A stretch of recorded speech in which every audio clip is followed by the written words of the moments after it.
All right, we're live. We're back for another session of Renew Your Finance, and we're streaming live as well on Facebook this time, as well as recording it for the playback on YouTube later for those that missed the live session.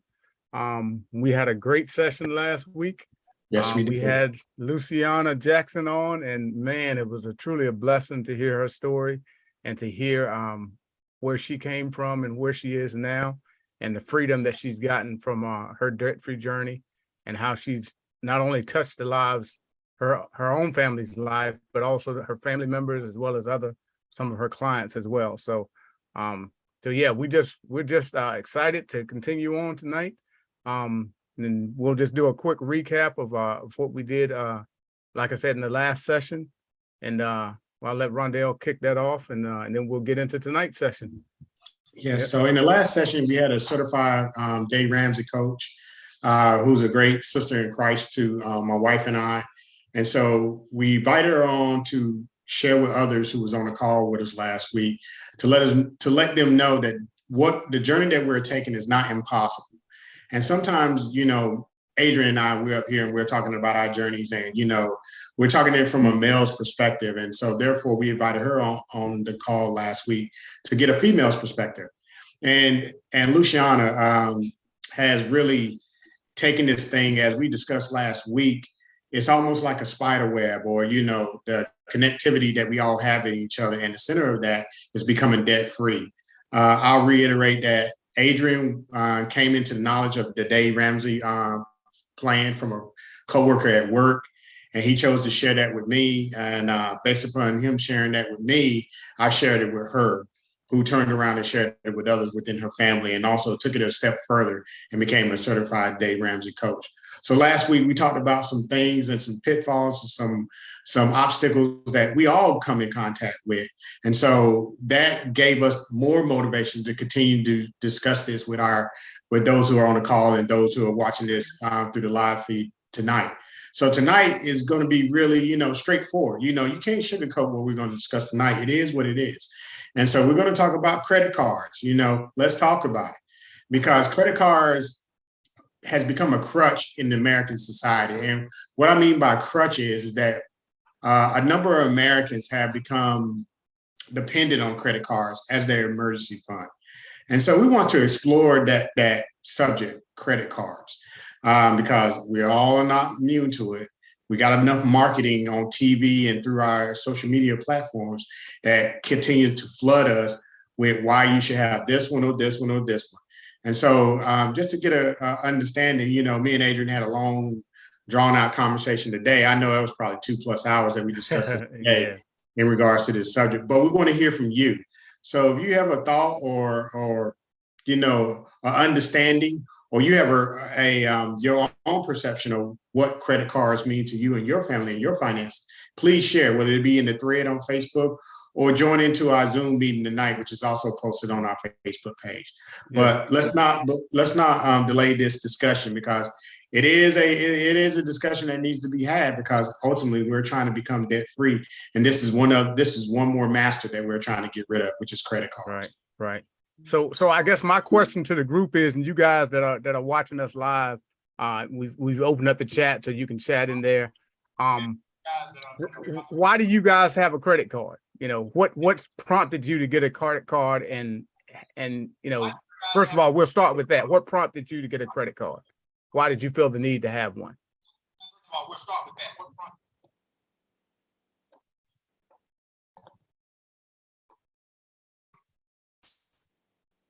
Okay, so we got this from Rohan. Rohan said, I got one when I started traveling for work, and I use it to build points and eventually fly for free. Osby, shout out to the Watts fam, said the benefits and the points. And then Rohan's wife, Dr. Susan Thompson, said for emergency and etc.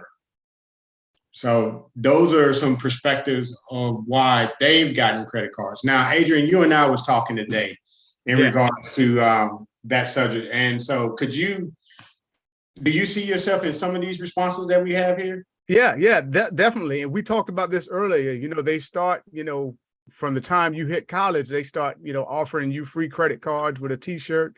and they just put it in front of you, and the whole thing is the marketing behind it.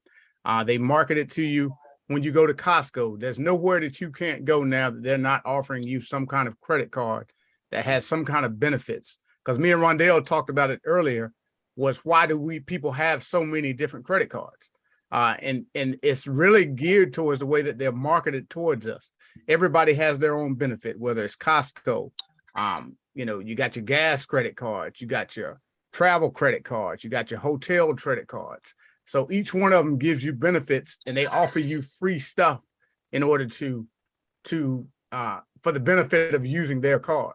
But at the same time, a lot of us are getting trapped by these credit cards. So now, for the folks that said that they got them for the benefits and the points, has those cards ever at any point that you've had them become a negative, that they've kind of worked against you from what you originally got those cards for?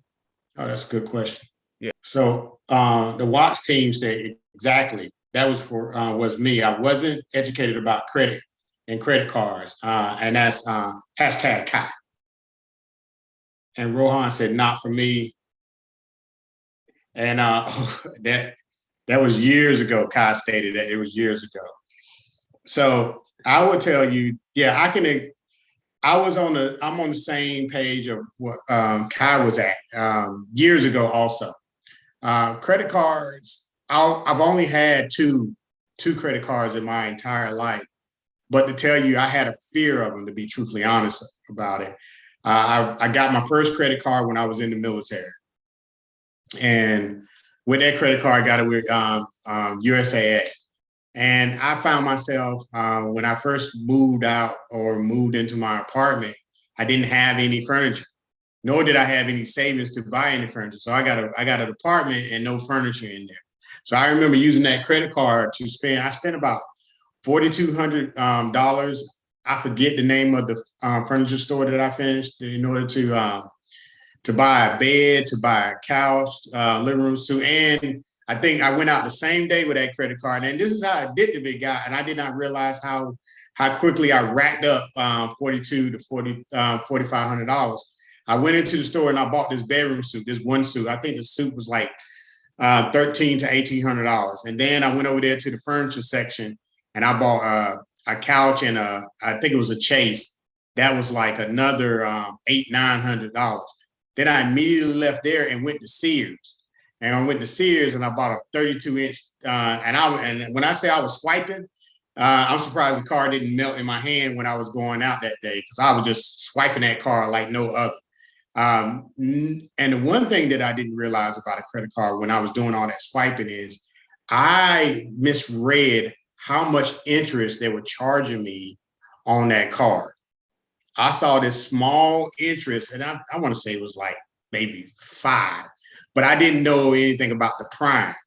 So I was like, oh, it's only 5% on what I've spent. So that's exactly, Osby. I was balling out, straight balling out. But I didn't know what the prime was until I got that first statement in the mail.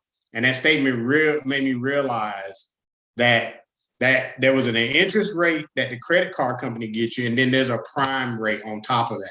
And that prime rate equated to about 13 point something% on the purchases that I made. So if I made back then a $4,500 purchase, I had over $500 in interest by the time I spent that money or swiped that card for just that one day. And I see the comments in here right now, and they're saying that, the interest that they get you on, when you don't pay that card off. And then they also have the 0% interest. Now, back in the day when I was in retail sales, I was in furniture sales. So we were taught in the meetings, in the sales meetings, to push. I worked for Sears Home Life. This was back when Sears had their own furniture store. And we were taught to really push that Sears credit card. Actually, we got more of a commission when we had people to put their purchase on a Sears card. We had people that were coming in and they wanted to pay cash. And we say, hey, we hit them with exactly what Rohan said. We can give you, you can keep your money in the bank and let it earn interest, and you can put it on the card and you get 1 year, no interest finance.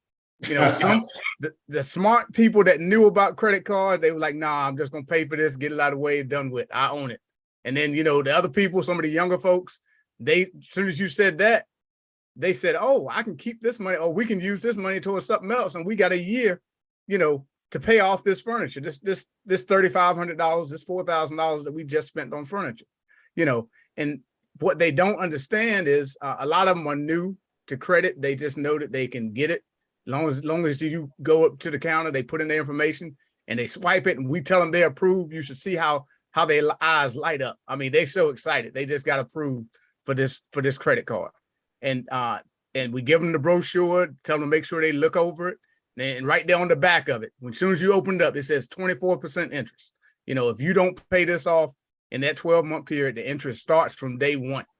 And we're not going to hold their hand and read through everything in there, but that interest starts from day one. If you don't pay it off, if you're one payment late from paying that balance off, they hit you with that interest for the entire year. And that's how a lot of people get caught up, man. They think that the money is going to be there in the future, and then we're leveraging our future with debt. And that's what's really catching up with us. You made a good statement, Adrian. And I like to ask the people that's on there, that's in the chat. So you stated that, you were selling that credit card, you were pimping that credit card out to Mm-hmm. that was coming into your store. So back to that furniture story. I did not pay off that furniture until 2016. Wow. Now I bought that furniture and it had to be in 2001, 2002 when I bought that furniture. Wow. Okay. So I was still paying on that furniture technically until 2016. And this is before I even met Dave and found out about Dave, because I got hypnotized by the small payment. Yes. Mm-hmm. So I would like to ask anyone on the thread, is there something that you swipe that you're currently still paying on if you have credit cards? Because some people don't have credit cards, and they may have been disciplined enough, unlike your boy, they may have been disciplined enough as they bought it, they paid it off at that time. Are there anyone that's on the chat that may still have that original credit card that you got and that you purchased something so long ago, but you're still finding yourself paying on it right now? Mm-hmm. Yeah. Yep. All right. And while people are responding, the whole thing of it is these credit cards, man. It starts out easy. You got 30 days to pay the card off. So most people figure they got 30 days to earn the income to pay these cards off. And what happens is life happens. You may put something on there, and then next thing you know, you go buy this furniture and you got $1,000 on there. I'm gonna pay this off when I get paid. And the next thing, something breaks, something happens with the car. Now you got another X amount of dollars that you weren't accounting for, that you were planning on paying this $1,000 off, but life happens. Murphy happens, and now something else happens, and now you got more on the card than you can afford to pay when you get ready to pay that card off. So, and then that snowball just starts happening. And different people have different reasons for putting things on credit cards. But the one thing that we noticed, and I'm gonna put this out to the group, do you feel like you spend more money when you use a credit card versus using your debit card or paying cash? Yeah, I know I did. Yeah. Is it easier to swipe that card knowing that money is not due for another 30 days, or is it tougher on you to swipe that card knowing that it's coming right out of your bank account right when you swipe it? Yeah, it's hard. It's hard knowing it's coming out of your account immediately. Right. Which that leads us to our point of what we wanted to discuss tonight is why people, we've had some heated debates before, and we've read a lot of articles, a lot of forums. It's on both sides of the fence. But we also read where they did a study, and this is a psychological study, and I'll post the actual study if anybody's interested in reading it. But it's an actual study where they studied the psychology of people paying cash or using their debit card versus when they use their credit card. And they find that people spend 20% more when they're using a credit card versus when they're spending their hard-earned cash. Well, you already made that. You already made that point, because when you swipe that card, you got that interest on it already. Yeah. You're going to be hit with that interest. Well, no. I'm talking about they spend 20% more in purchases, they'll buy 20% more Oh. up front when they're putting it on a credit card than if so say you were going to buy shoes, and if you had to swipe that card and say you were planning to spend $100 and you swipe the card, but you were gonna put it on your credit card, you may say, you know what, I'm gonna spend $200 because I ain't got to pay for this right away. So you're more subject to spend more money because you got the available credit in your mind. Psychologically, you're thinking, I got 30 days before this interest kicks in. So then you start spending. You spend more. Now that you say that, it does make sense because I remember the store. The store is called Ashley Furniture back in the day. All I was going in there was getting a bedroom suit, and they said, "Oh, it's a new apartment. You need a living room suit, and then you need some accents to go along with your living room suit." I think I bought all the accents along with the living room suit, so it totally makes sense that you find yourself getting in there, and it's almost an indulgence. Like it is an instant gratification when swiping that card. When you're have a limit on the card that you're not exceeding, hopefully you're not exceeding that card, because right now in today's age, and I just looked up an article on LendingTree, right now, currently, the Americans' credit card debt stands at 40 billion, below the record set in the fourth quarter of 2019. Wow. And the balance is 927 billion. And so over the last 20 years, and between 1999 to now, credit card debt has ballooned from that 40 billion to 927 billion. Now, this is just in our country alone. This is not in any other countries that I got this from. This is from lendingtree.com. So you can see the significance in when utilizing that card, and how it is allowing us as a society to stay in debt, in regards to utilizing a tool such as a credit card. Yeah. And Rondell brought up a good point that I hadn't thought about before. When he talks about, and we're talking about us living a debt-free type of lifestyle, and you have, and myself included, with credit cards, my thing was, Rondell brought up the point that, even though we're paying the credit card off, at the end of the month or before the billing cycle, so you're not paying any interest. In essence, you're still borrowing money, regardless of when you pay for it, because you're still utilizing somebody else's money, and you're still on the hook for them till you pay that money off. So God forbid you put something on a credit card and, something happens, or you get sick, or something happens and you're not in the capacity where you can go on there and pay that credit card off, or you put something on the credit card and your significant other didn't know that you were putting this stuff on the credit card. Maybe one of y'all handles all of the payments and that kind of stuff, which I could see that happening with me and my wife, DeShonda, because I normally handle making sure everything's paid for. I normally make sure everything's, all the payments are made, everything's paid for in the house. So if something happened to me and I was putting all this stuff on a particular card, she may not know that, the balance is on this card, but me and Shonda do a good job of letting each other know. I let her know, how to access the accounts. We both share a Mint account, so she can easily log into that and see all of the accounts that we have at one time and see what the balances are. And like I said, all of our, we have 3 credit cards, which they all have zero balances. And the point that Rondell brought up today was that, it's still borrowing. And, I never really pictured it that way, because I was paying as soon as it hit the account with Chase. As soon as you charge something, you can make a payment on paying off those cards during that time.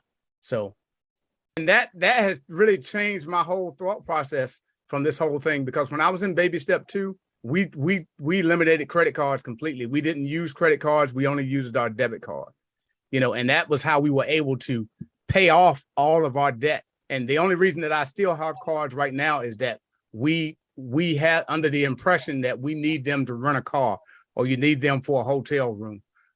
When the actuality is, Rondell has been a living proof that you can do all that stuff with a debit card. You don't need a credit card in order to do any of these things. And so And Rondell, if you want to give them a little bit of your story about, what you did with your credit cards, because there's a different way of looking at this thing, and we're trying to get ourselves away from being, relying on debt, even if it is a credit card that we're paying off every month. So the discussion that Adrian and I had today when we were talking about credit cards is that, one, I have a healthy fear of credit cards, to be truthfully honest with you, because one, from an experience as I just shared with you guys when I bought all that furniture and just ball out, as Osby stated it. But two is that I just didn't trust myself after doing something like that I was going to be disciplined enough in order to refrain from doing something like that again. And so what I did is that once once it came to, it's like, I don't need credit cards in my portfolio or part of my financial planning. So Stephanie and I, we made a decision. I talked to her and we just got it off. We just got rid of them. We just did away with them because it was just not something that was advantageous to us. And then it comes from a biblical aspect. And we all talked about that on 2 sessions ago, is that it's a cycle of indebtedness so you can't serve 2 masters. You can't serve debt, you can't serve God too.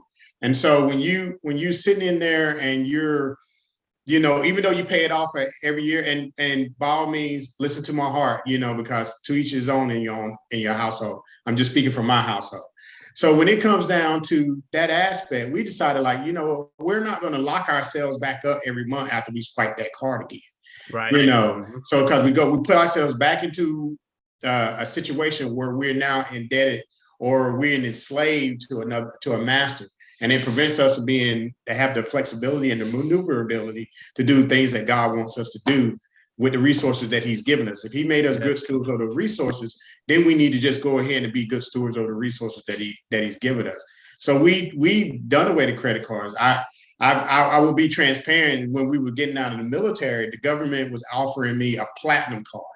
And that platinum card allowed me, when I took possession of it, I didn't have to pay any annual fee. And also it was one of the things that the bank needed to see, that I had some revolving credit going on. But what I mainly use that platinum card is that when we was traveling through Europe and stuff like that, they had these places in the airports where you can go in there where nobody else go in there, because you had this American Express card. American Express card, platinum card, is like the #1 card that you can have overseas. It is used in a number of countries.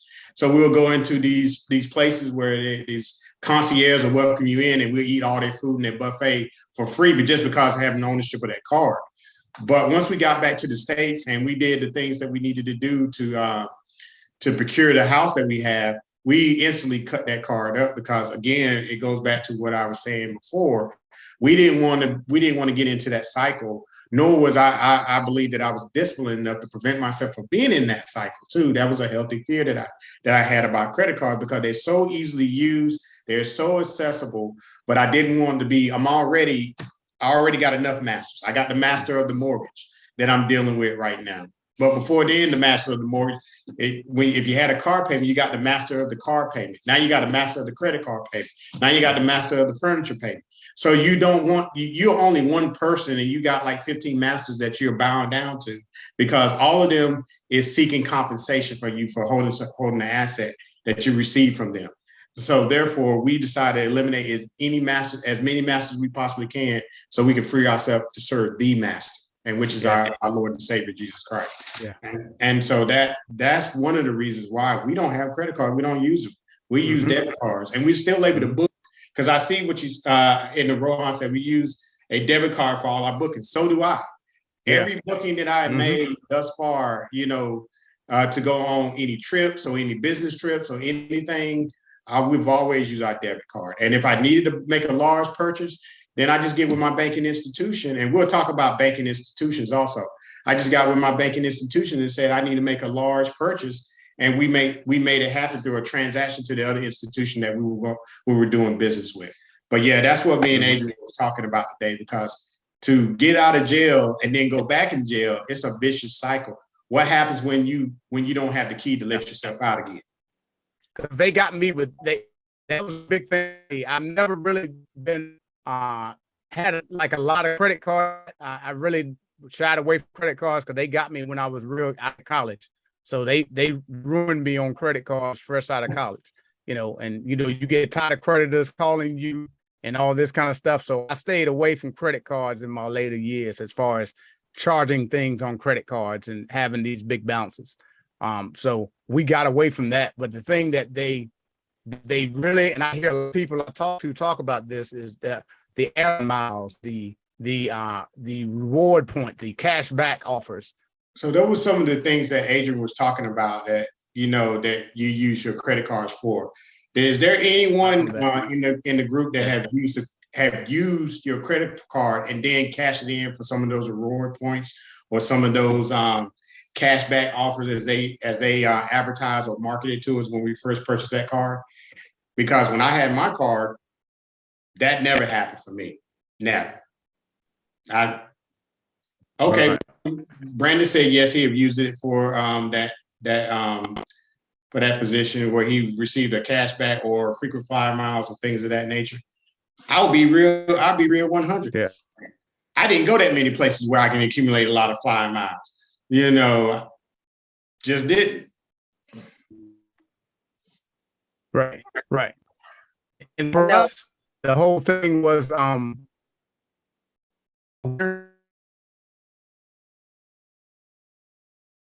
Is that something you want to share, Karen? Oh, I'm sorry. Yeah, I was just gonna say, I know on like my credit union credit card that they give you different points, but what I've come to realize with it is that I thought I was gonna be getting a lot more points for other things. And even though I have gotten some cash back, it's really not anything significant. So I was very disappointed with that.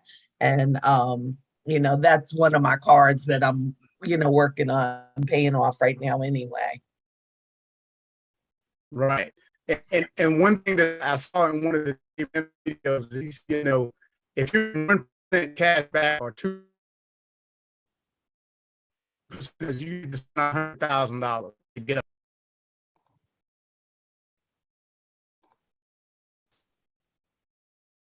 Uh-oh, I think we lost Adrian. Yeah, I think he's been just a little bit of technical difficulty, but he'll be back with you. So what Adrian was trying to say, everyone, is that in order to reap the rewards of some of that cash back or even any of those things that come along with the actual card, you had to spend a massive amount of money. As I stated before, USAA, the card that I had, it actually had some type of points reward along with it. The only thing that I was able to get from USAA for spending almost $5,000 was an electric toothbrush that cost $33 that I was able to get off their cash reward site, but it was nothing of great significance like you, Karen. I too was disappointed when I held that card, thinking that I was going to get some type of great monumental reward by utilizing that card. Yes, I 100%, Rohan, that electric toothbrush, bruh. You imagine how long I held on to that because I spent all that money on that card. But it was what it was. But that's great marketing scheme. But Adrian, you had left off talking about that same subject also. So yeah. Go ahead. Yeah. So I'm sorry, guys. I don't know what's going on with our internet here at the house, but it keeps cutting out on us for some reason. But we spend all, like I said, if you're getting 1% or 2% back, if you spend $100,000, you can get $2,000 for the year. So if you got $100,000 to spend on credit cards for that year, that's a whole nother set of things. If you're putting $100,000 on a credit card, so that just shows you how much, you have to spend in order to even get a benefit out of that. That's not going to make you a millionaire. $1,000 is not going to make you a millionaire. $2,000 is not going to make you a millionaire. Absolutely. So that's the other myth, that the rewards programs and the other things are not all that they're cracked up to be. And a lot of times people spend more because they're thinking they're getting that cash back. So 1% is not a whole lot, over the course of a year. But to put $100,000 on a credit card, just say I got $1,000 back, so. Absolutely. That's why we just in our household, and again, I can't speak for anyone else's household, we don't do credit cards. We don't do it in Smith Nation over here, because we just don't believe that it has a little bit too much temptation for my taste, and Yeah. and it can get away from because it already got away from me at one point in time. Yeah. And so, but these banking institutions who push these credit cards, you know, that they have a goal in mind. Oh, so we got Brandon that's wanting to join the Zoom and has a different perspective. So Okay. hey, let's invite him. Let's invite him in. Let's see how we can invite him into the. Yeah. Let me send him the let me get the link here. We can add him to the live session. Let's see here. I'm gonna drop it in the chat for you, Brandon. Yeah, so that temptation with the credit cards, man, is a real big, you know, especially if you're not disciplined in your finances and managing your finances, and they can really put you behind the 8 ball and put you in a deep hole, you know, that takes it's easy to get into debt, but it's very hard to get out of debt. Very hard to get out of debt. Absolutely, absolutely. Now, again, everybody, listen to our hearts. You know, it's our perspective. But if you have a different perspective, like my brother Brandon, who's married to my sister Angie, who's in the chat thread, he may have a different perspective on his take of credit cards. Credit cards, right? Yeah, these are our perspectives based upon the practices and the teachings that we've learned. So, hey, Brandon, thank you for joining us tonight, man. Sorry that I missed you when the last time I was in town. So, from what I can see, you have a different take on credit cards. So, please share with everyone that's on the call. What is your take on? What I was telling Angie, y'all all right, you know, with the debit, but what I have learned is that if you use it within reason, like you said earlier, they try to bait you. They give you the card. They want you to, you know, run it up pretty much. But what I learned to do, I get paid every 2 weeks. And instead of using my debit card, I use my credit card.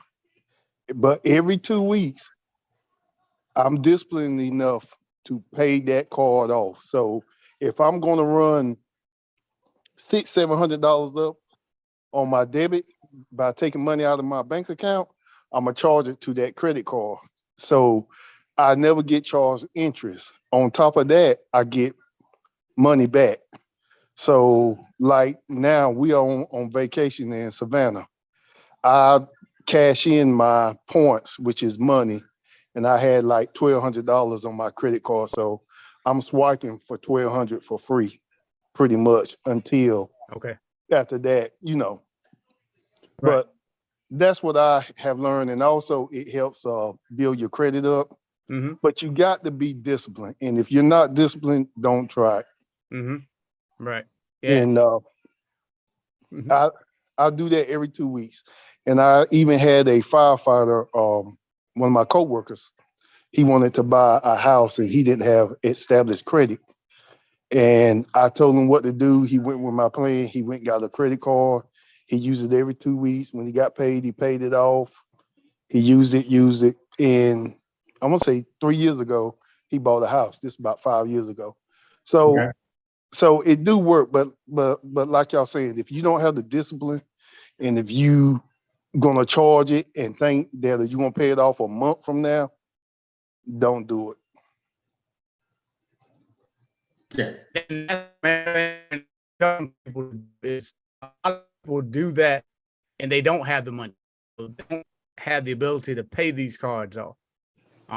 You know, because you know, they're banking on future earnings. And because of that, you know, so that's why we tell people, you know, especially people that are already in debt, that they have to be mindful and not get caught up in these marketing schemes and getting these credit cards and those type things. So yeah, I would agree. I mean, again, everyone has a different perspective on how they when it comes down to the subject, because credit card is is a some people like Brandon State. You got to, if you're going to use them, like I stated before, me and my house, we don't use them at all. It's either cash or the debit card is associated and connected to the cash that we're going to be utilizing. But for others, if you know, when I see others, 9 times out of 10, when I run into someone who said they use their credit card, they're not as disciplined as the Wrights are when it comes down to using the debit card, or the artists when it comes down to using credit card. They go, you know, YOLO every time they pull their credit card out of their wallet or their purse, and utilize it in such a means, in such a manner that it offset their cost of living to a degree.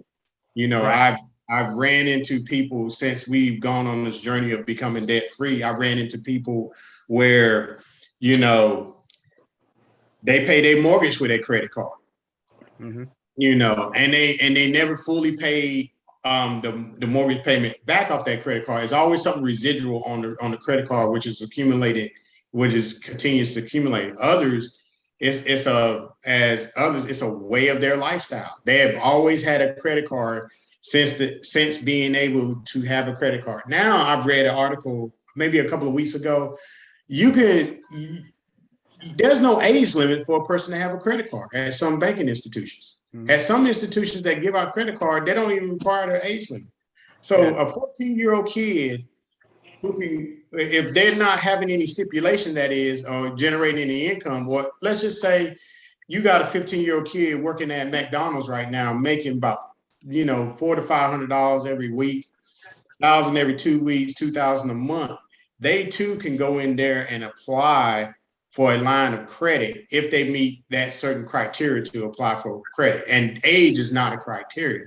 And so I've seen the dangers for myself. You know, we're transparent on this page. You know, it took me to 2016 to pay off $4,500, and imagine it was more than that when I paid it off. But that $4,500 that I spent on that furniture was still up there residually, or maybe a third of the credit left on that card was up there to 2016 until I had the epiphany. I have the money to pay it off. Why don't I just pay it off? It's that delayed where I don't have to do it is what really got me. And that's why we don't have it in our household. And I think another thing too is people like having that. They look at that minimum payment, and that minimum payment is so small. They say, okay, well, I can make this minimum payment, and we're a payment society. If we can make these minimum payments, that's what gets a lot of us in trouble, because then we take the money that we should be using to pay off these things and we use it for other things. So as long as we make that minimum payment, they won't bother us. That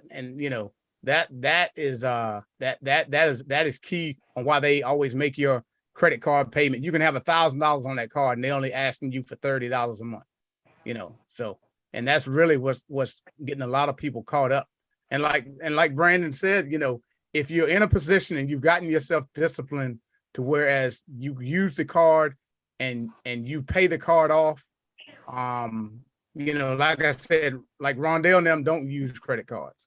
When we were going through and we were paying off all of our consumer debt, me and Deshonda stopped using credit cards altogether. We did not use a credit card at all until we became, you know, consumer debt, until we write down all our consumer debt. That was car notes, student loans, because, you know, we weren't disciplined enough at that time in order to not overspend, you know.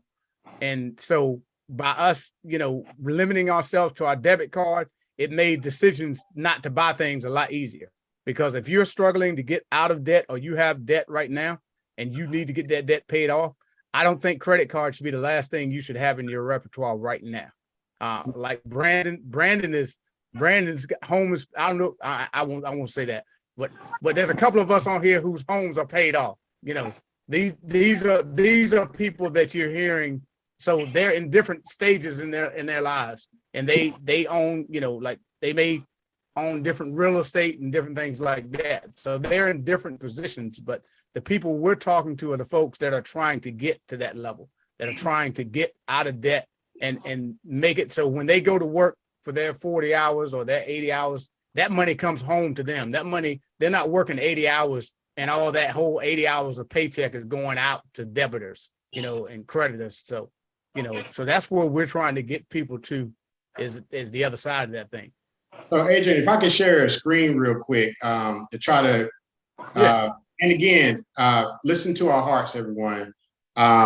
This is one of the reasons why we're talking about this. So let me know if y'all see this screen. Mm-hmm. You see the screen? How you type? You see the state map? Yep, we can see it. Uh-huh. Yeah. So again, Adrian and I, we do a whole lot of reading, and most of the time, the first 4 hours on a Saturday, I spend 4 hours trying to learn something different or learn something in the profession that I'm currently in. And finance is a passion of mine, and I'm always looking at certain things, statistics and stuff like that, because, you know, the proof is in the numbers. The numbers don't lie in a certain sense. And so this is what in 2022 credit card debit statuses. And so I was reading this article, and I just gave you the statistics off of this, and it tells you the total outstanding credit balances from 1999 to present. And as you can see, this situation has just in the quarters over the last almost 10 plus years, 20 plus years, you can see how it dramatically has continued to increase without going back to the original state in the first quarter in 1999. And also, you know, from 2008, second quarter in 2008, where we exceeded that at one point in time in second quarter of fourth quarter of 1999. And now we dipped down a little bit here. The reason why this dip took place right here, we were in COVID. So we were hoarding a lot of cash during that period because there was nothing to do. Now that we done came out of the COVID state, people are starting like, you know what, I'm tired of being in the house. I'm getting out, I'm gonna do some things. And, you know, and so therefore it gradually started creeping back up. This is second quarter of 22, which I believe second quarter began in January of this year. So from there, it broke it down even much further. Which state resident has the most credit card debt? Now, again, this is data that was gathered by LendingTree, which is a company that lends money for was mostly I known it for mortgages and any other loans. I don't use them.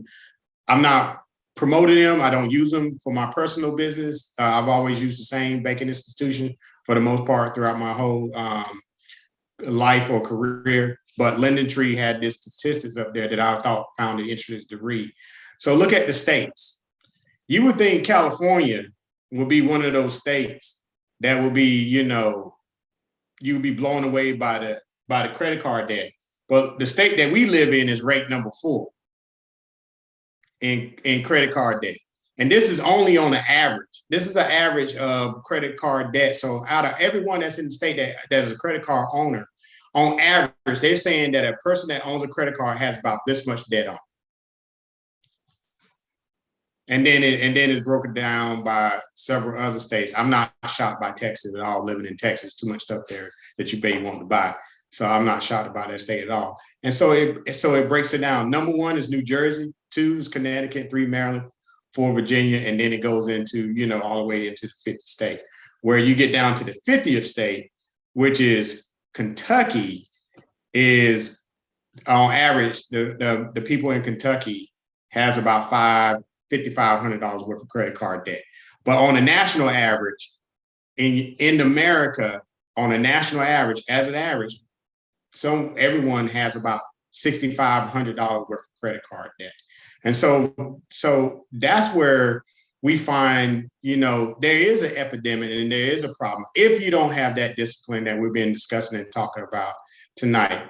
You know, in the group, in this pie chart right here, in that green field right there, 40% carry a balance at some point, you know, and 36% use the card but never carry the balance, where those are the disciplined ones that paid it off.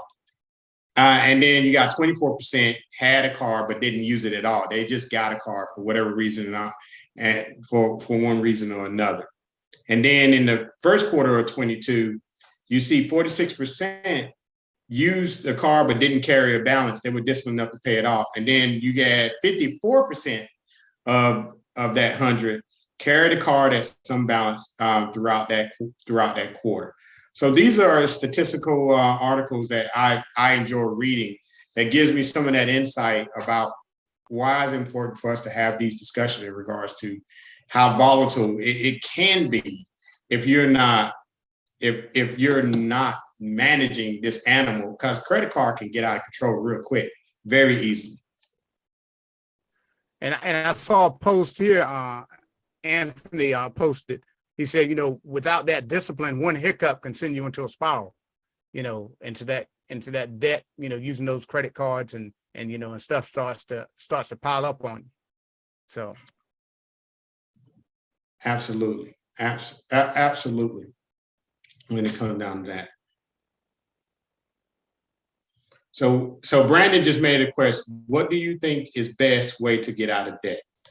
So that's a great question, Brandon. And that's the whole purpose of why Adrian, God placed it upon his heart to create this podcast, this group, is because of becoming debt free. There is a methodical way of becoming debt free. Yes.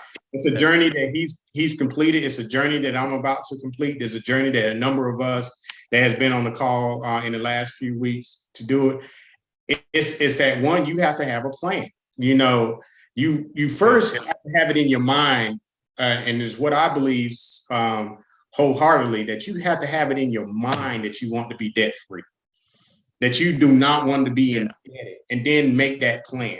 The plan that Adrian and Adrian, you can explain the plan that we're on that was created by Dave Ramsey. Some of you may know him. He was a radio personality at first, where he started off on the radio, and then he adventured into podcasting, and now he has a huge following, and he has the Total Money Makeover, where you follow his plan. I've actually taught his plan in churches while I was overseas.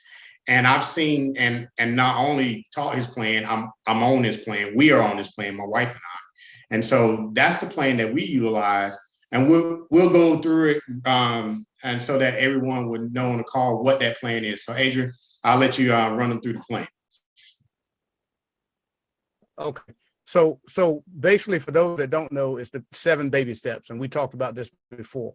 And before you even start this journey, the main thing is that you have to make a decision that debt is no longer on the table for you. So when me and DeShonda started, we made a decision that we wouldn't borrow money ever again. So that means anything that we bought moving forward, if we couldn't pay cash for it, that meant we couldn't afford it. That's the way, and it made our decisions a lot easier, and it made our journey to paying off the amount of debt that we were able to pay off in 18 months. Reality. Where you had asked me the month before we started, if I'd been able to pay off a quarter of what we paid off, I would have told you that it was impossible. And for me and Shonda to be $208,000 in debt, that was including our mortgage, student loans, car notes. I think we had 3 car notes at the time. We had a 401k loan. And in 18 months, we got focused. We made that decision that we would not borrow money anymore. We said, okay, that's it. We're not going to borrow money. We're going to live off of what we make, and we're going to pay off this debt. And then moving forward, we're going to invest, we're going to save, and we're going to build capital. So when I get ready to buy my real estate, I'm going to pay cash for the real estate that I want to buy. That's the goal that we set for our family. And by me surrounding myself with other people that were doing just that, I saw that it was possible.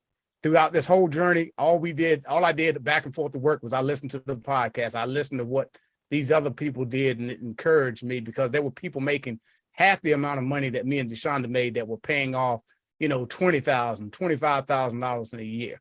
And, I never thought that was possible until we got on this program and started following the budget. And like you said, most families don't even have $1,000 right now. If something happened, they don't even have $1,000 in the bank right now. And that credit card, like somebody posted earlier, I think it was Suzanne posted earlier, that the credit card is your emergency fund.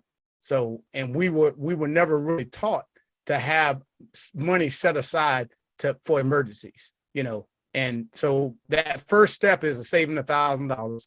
Baby step 2 is paying off all consumer debt except for your mortgage.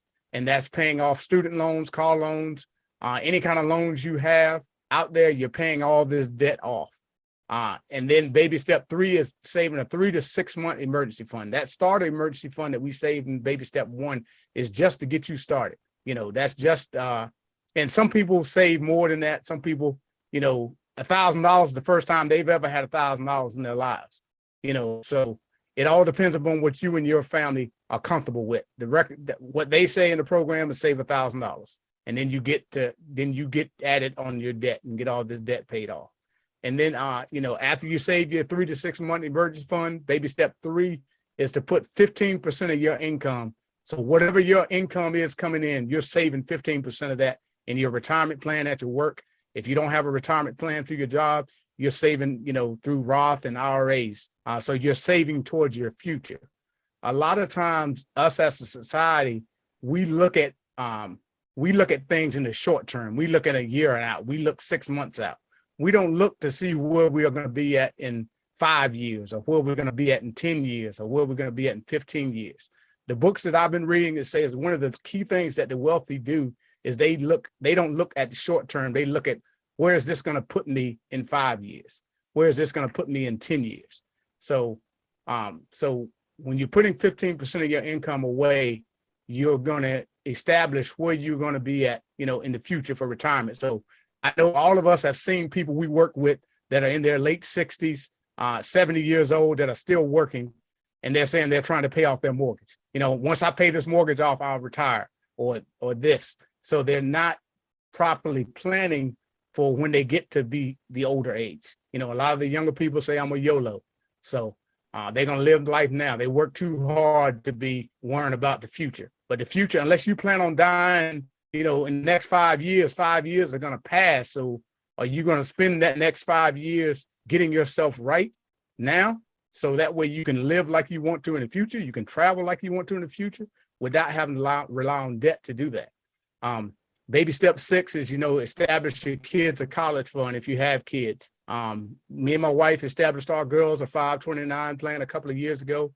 And now that we have no debt, we're able to really put money away into this 529 plan for the girls, that when they get ready to go off to college, we won't have to worry about trying to, you know, take out parent loans and them taking out student loans. So we're trying to give them a leg up, so when they get out, they won't have those student loans weighing them down.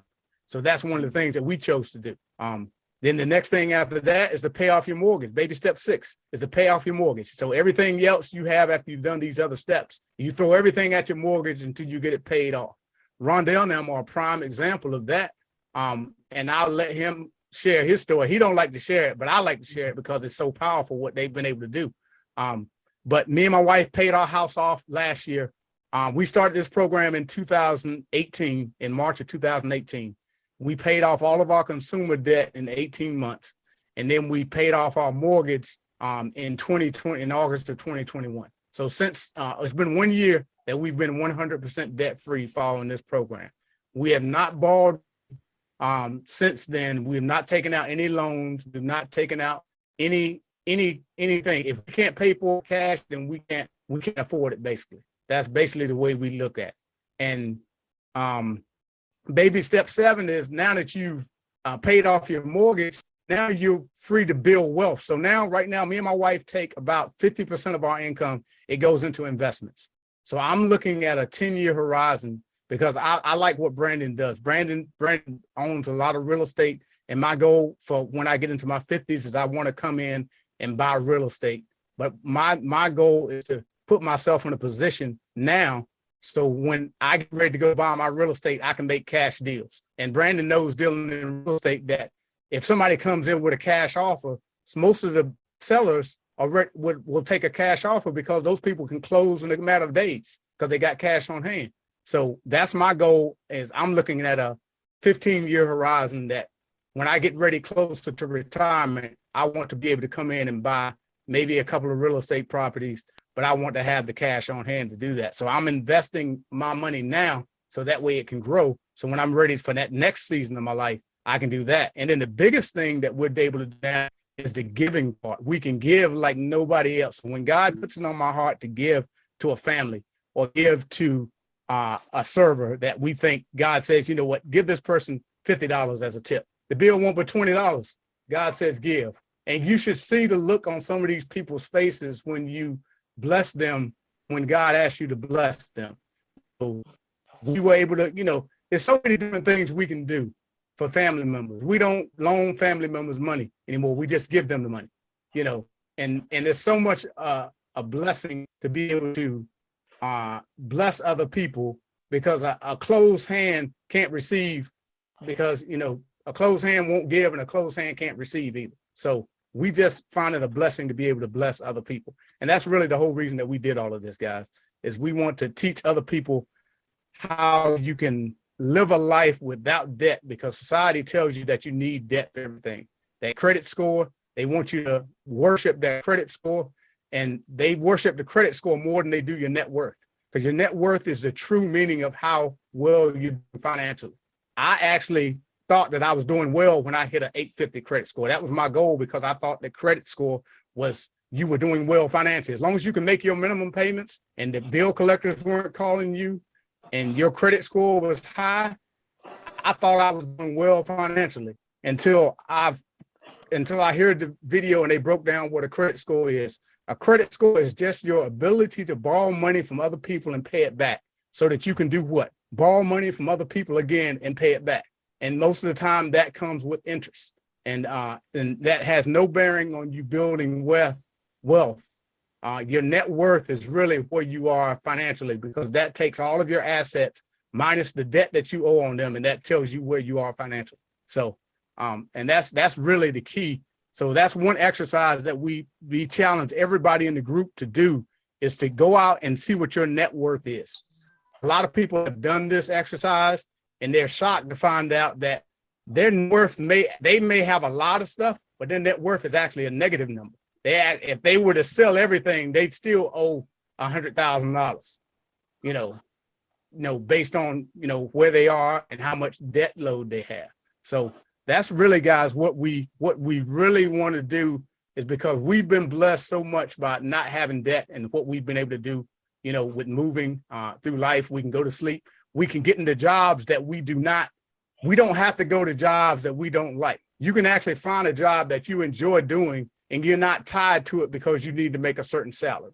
I don't know if anybody has seen the session that we had last week with Luciana, but if you haven't seen it, go back and watch that session, because she left a federal job that she had been at for 10 years and was able to spend more time and watch her son grow up. She was able to become a full-time financial coach, which is what she enjoys doing. She looks forward to doing it, and which we look forward to doing this. So, and it just gives you your freedom back, guys. So now you don't have to wake up on Monday morning and say, oh, I got to go back in this place again. You can make the decision and do whatever you want to do. And that's really what's key, is being able to have that freedom to do whatever you guys want to do. If you want to start that business, now you're not worried about, like my plan is to start my barbecue business. I've had a lot of people tell me, well, why don't you just go out and buy your food truck? I'm not going out buying a food truck until I have my cash on hand and I can go buy and I can own the food truck. Because if something happens and I get sick, they're going to come take that food truck and the money I already got invested. So I'm working in season with what God has planned for me. So I'm not moving outside of that. So, but I'm sorry, guys, I get to talking about this and I can go on. So Rondell has to reel me back in sometimes. He can get a little bit passionate, but it's all about, making sure that everyone is understandably that we're trying to build a legacy here, and we're trying to make sure that if we truly want to build that generational wealth, you have to plan and ask God to bless that plan to get to that point, as they stated in the last. And that's what this group is all about. We're here to, to encourage and here to show you. Ron, there, Trim, I got, so I'm going to say to him. Hey, Ron there. Yeah, go ahead. Oh, my bad. I thought I had it moved. No, you were live the whole time, bro. Hey, look, there's some agent was saying he's right. I believe in tithing. And before, I'm going to say about 8-9 years ago, I won't tithing like I should have been. And I was putting in about, once I started tithing, I was tithing about $300 a month, which is 10% of what I was bringing in. But now, ever since I've been tithing, and I'm not bragging, but I can't go to the ATM like and just pull out my tithes. And that's just a testimony that if you tithe and have faith in what God's gonna do and how he's gonna bless you by blessing other people, that it comes back tenfold. And Oh, and another thing he was saying, I had got to the point whenever he was talking about saving for his children in college. Me and Andrew, we blessed our girls. One went in the military, the other one didn't go to college. But your 401k, you can put a max of right at $20,000 in your 401k if you have a 401k. And I'm maxing my 401k, so I was able, just by doing right and being responsible, to put in a max of my 401k and still live comfortably on what I have left out of that. And Yep. and the same thing Adrian was saying about how he paid his house off. What I did was, when my daughter turned 18, I didn't have to pay child support. So that child support went on my mortgage. When I paid my truck off, that truck note went on my mortgage. Every little bill that I had, it went on that mortgage. But I was able to have a surplus that I could drop 20,000, 30,000 at a time on the mortgage. So I picked April. Every April, I would drop a large amount on it. And to that point that I I only owe 30,000 on the house. I'm gonna go pay it off. So, I mean, you can get to that, but it takes discipline. It takes God. You got to pray about it, and just don't pray and think God gonna drop 10 million in your bank account. You got to work to make that happen. Exactly. Faith without works. Yep. Faith without works is dead. Exactly. And I remember y'all was talking earlier about the credit cards. I'm gonna tell you what a lot of folks what a lot of folks is doing. What I noticed, they're giving their children credit cards, 14, 15 years old. They're letting them have their credit cards, but the parents is really monitoring the credit card. They're using it. The parents is paying it.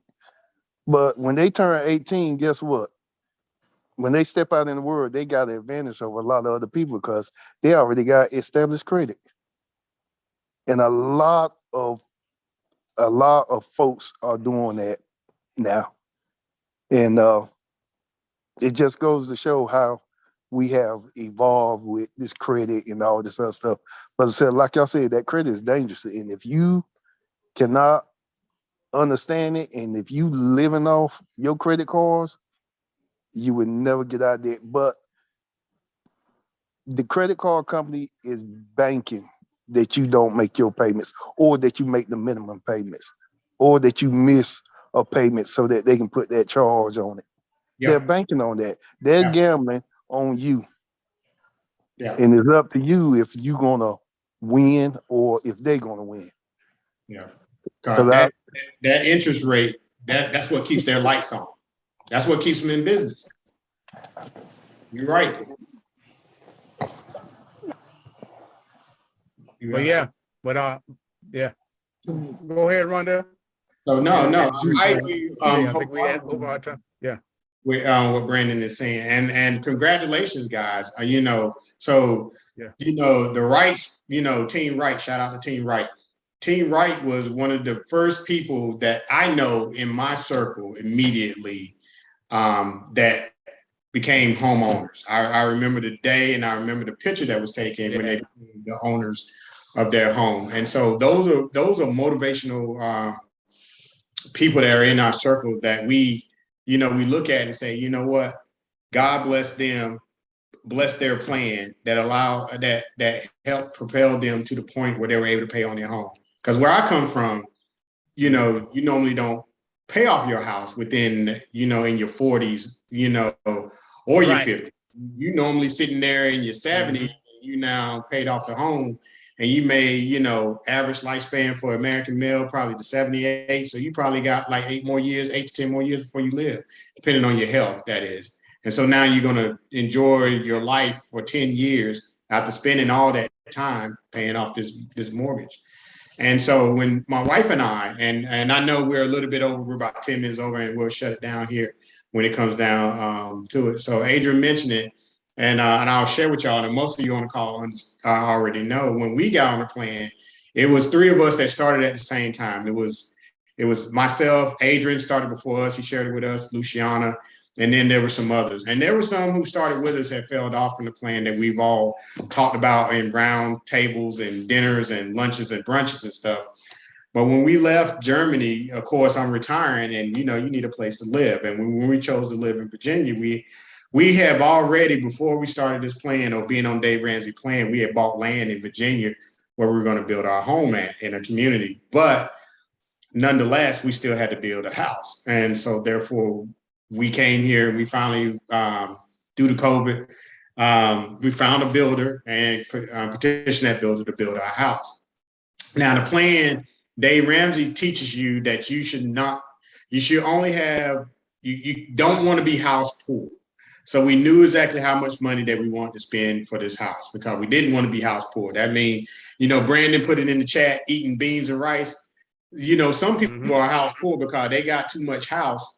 And for what they need. And we didn't want to be house poor ourselves. So we lived in some of the biggest houses in Europe. Adrian can contest to the house that we had in Germany. It was humongous. It was just too big. It was ridiculous. And then we lived in some of the smallest houses like we had in Texas, which was only 1,228 square feet. So it was pretty small. But nonetheless, we decided we were going to build our home, and I was going to build it to Stephanie's specification, because this is a house that I built for her. I just reside in it. I really built it for Stephanie. So I got a bathroom in the garage. I'm good. But nonetheless, we only wanted to take out a 15-year mortgage. That's all we wanted to do. We didn't want to do the 30-year mortgage because we wanted to enjoy the house that we bought. But I professed and prayed to God that we want to pay off this mortgage in 7 years. And long story short, due to the blessing of the plan that we've been on, this coming year, the first of the year or just before the first of the year, we'll have paid off our house 100%. It'll be done. And we've been in the house we've been in this house 2.5 years. We've been in this house 2.5. 2.5. Yeah. So yeah. So God has provided us, has made us the good stewards, and that's ultimately what it's all about. Nothing, everything is possible with God. Anything void of God is not. It's a fruitless plan that you're gonna have. And so by God blessing that plan and us being good steward of the resources that He's given us, we're able to do that. We're just able to do that, and all glory to Him. And really, like I was telling Adrian today, with the house paying off, being debt free and having your debt paid off is just a byproduct of what God really wants to do in your life. You're the hands, you're the feet, you're the voice of God to act on His behalf as an ambassador in this world, and not having that master hanging over your head, whether it be mortgage, car, credit, consumer debt. You're able to go out and do His works on His behalf and for His glory. So that's the whole premise of why we really want, or at least for myself, and I believe I'm speaking the same thing for Adrian, why we want everyone that we come in contact to be debt free. Because when God uses you, He doesn't want anything impeding His ability to use you to the full effect of what He want to use you for. And that's all I get. Yeah. And one thing I want to add that Brandon brought up earlier is that throughout this whole process, we tied throughout this whole process. Yes. So don't get it. Don't get misconstrued that no doubt. the tithes is the foundation for this plan working for you. Yeah. Because that you continue to pay your tithes shows your faith that God is going to meet all of your needs, that he's going to continue to provide his promises to you. But you act on your faith, and then you continue to pray and let God guide you in the direction that you need to go. And I'm going to tell you all this, and I'm going to leave it at this, that once you get on God's plan, because God wants all of us to be debt free. In Deuteronomy, God says, when the Lord thy God blesses you in season, you will be a lender to many, but you will borrow from none.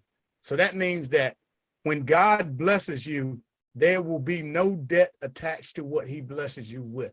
So, and the only problem is we're not using our faith to the extreme that God wants us to use it for. So that means that when God says, okay, I want to bless you with a house with no mortgage, when you get on that path and you believe, first of all, you got to believe it. You got to believe that you can do it, that it's possible. And then you got to pray on it, and then you got to act on it. So you start doing that. And then when God gets involved and God starts putting that tailwind behind you and pushing you, you're going to come out on the other side. And when you get done, you're going to realize that the only reason that you did this in the amount of time or the way that you did it is because of God, because you've been your whole life trying to do this and you've gotten nowhere. But now you've got God involved and you're working the plan God has for you.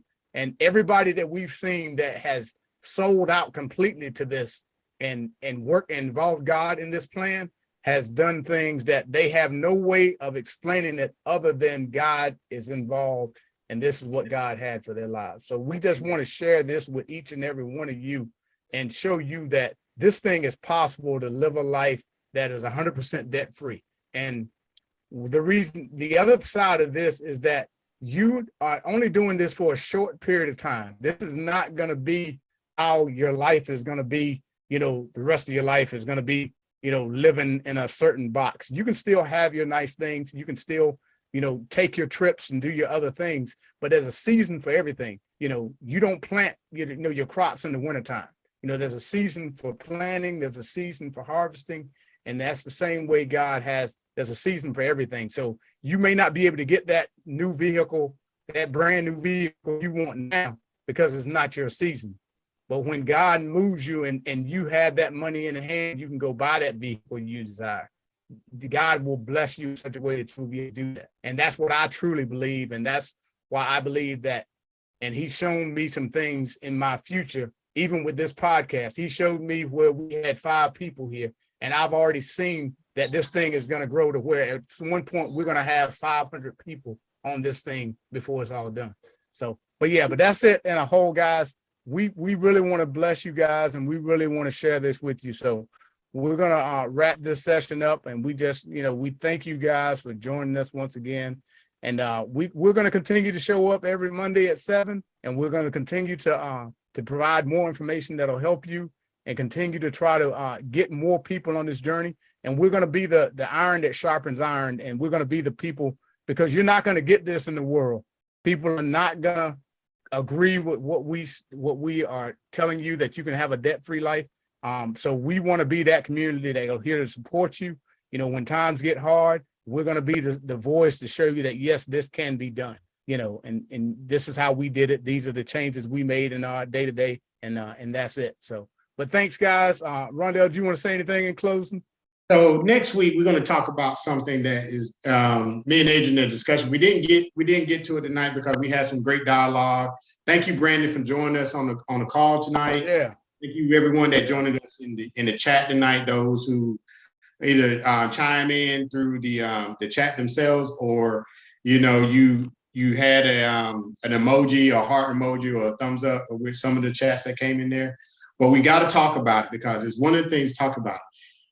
Where do we put our money at? A lot of these banking institutions that we got our money in, really, they have our money, or do they have our money? And then what are you getting back on the money that they are holding for you? Are you getting a return from your banking institution? So let's talk about it, because most of the time we're probably banking at the same banks that our forefathers and their fathers before them are still banking at, because since my dad banked at this bank and my grandma banked at that bank and her grandma and her mom banked at that bank, we're banking at some of these banking institutions. There are other opportunities out there that we have yet to explore because we have yet to explore. And so let's explore that topic next week. Who you banking with? You know, Right. are you Mhm. the banker, or are they the banker when it comes down to the resources that you have within their institution?